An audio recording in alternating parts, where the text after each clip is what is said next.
पहले आप सभी का बहुत शुक्रिया कि इतना सारा प्रेम रूपी अभिनंदन मुझे दिया आप सभी ने।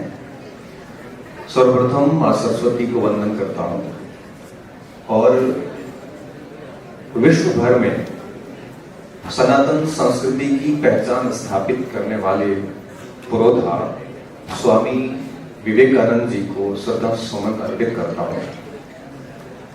अखिल भारतीय विद्यार्थी परिषद के सानिध्य में आयोजित हो रहे आज के इस कार्यक्रम, जिसका नाम स्वयं की खोज दिया गया है, इस कार्यक्रम के इस मंच पर विराजमान आचार्य श्रेष्ठ कुलगुरु मनोज दीक्षित जी, मेरे साथ में विराजमान दिलीप जी, आदित्य जी और सभी साथी, सामने विराजमान सभी विद्यार्थीगण और बाहर से आए हुए सारे अभिभावकगण और जितने भी विश्वविद्यालय के विद्यार्थी हैं, वो सभी लोग पिछले कई दिनों से अपने प्रयासों के द्वारा कार्यक्रम को कोऑर्डिनेट कर रहे हैं।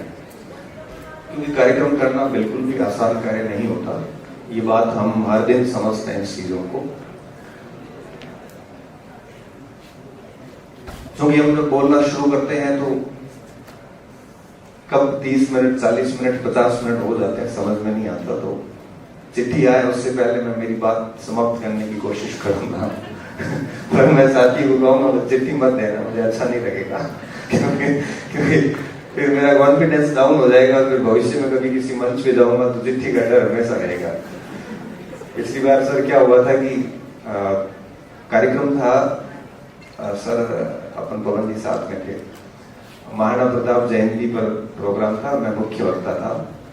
तो मेरे से पूर्व सभी को चिट्ठी मिली तो मुझे भी डर लगा कि चिट्ठी आ जाएगी, और मैंने मेरी बात जैसे शुरू करी तो चिट्ठी सच में आ गई। जैसे चिट्ठी आई तो मैंने चिट्ठी को देखा नहीं और मुझे लगा मुझे बात पूरी करनी चाहिए जल्दी से।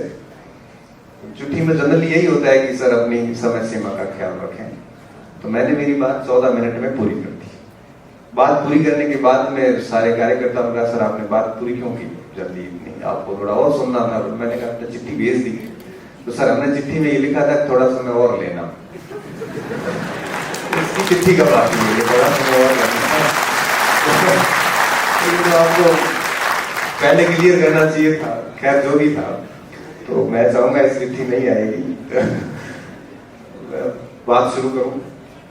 उससे पहले मैं बता दूं कि देखो, मैं तो एक विद्यार्थी हूं और जितनी सारी उपमाएं दी गई ये सारी आप लोगों ने गढ़ी है। मैं सिंपल सा एक स्टूडेंट हूं और बस परीक्षा पास की तो गवर्नमेंट जॉब में आ गया।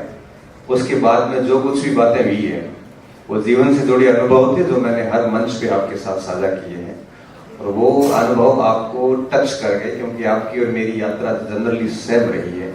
इस वजह से आपको मैं अपना सा लगता हूँ और मेरी बातें अपनी सी बातें लगती है। तो मैं मेरी बात को शुरू करूंगा यहाँ से, कुछ उदाहरण देके, कुछ शिक्षाएं देके, कुछ बातें करके कि आप कुछ सीख के जाओ यहाँ से। और मैं चाहूंगा कि केवल बातों को सुने नहीं आप, बल्कि कोशिश करें कि जीवन में उन चीजों का कुछ अनुसरण हो। और हाँ, जो कुछ बोल रहा हूँ वो सारी वो बातें हैं जो जीवन में हमने अपना ही है, उसमें एक भी हवाई फायर नहीं है। ग्रहण धरातल बातें हम करेंगे आज से।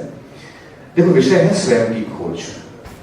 मैं सीधा विषय पे आऊं, उससे पहले मुझे थोड़ा ठीक इसलिए भी लग रहा है कि जब मैं बीकानेर के बारे में पढ़ता हूं तो मुझे माँ करणी के प्रति मेरी भक्ति भाव जो मुझे भाव विभोर कर देती है। जब बीकानेर का मेरे मस्तिष्क में आता है तो मुझे उन दानवीर का नाम याद आता है जिसको इतिहास में स्थान नहीं मिला, पांडु गोदारा का नाम याद आता है।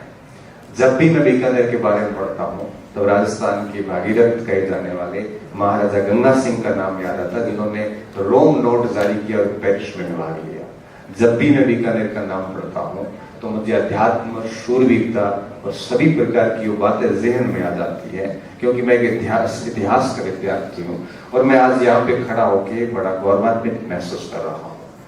इस वजह से कि आपने मुझे यहाँ आमंत्रित किया तो मैं सबसे पहले अखिल भारतीय विद्यार्थी परिषद का धन्यवाद दूंगा कि मेरे अंदर 2006 में जो अखिल भारतीय विद्यार्थी परिषद के जो बीज आए थे उनको आज भी आपने जिंदा रखा और समय समय पे मुझे याद करते रहते हैं, तो अपना जो ये जुड़ाव हमेशा बना रहे हैं।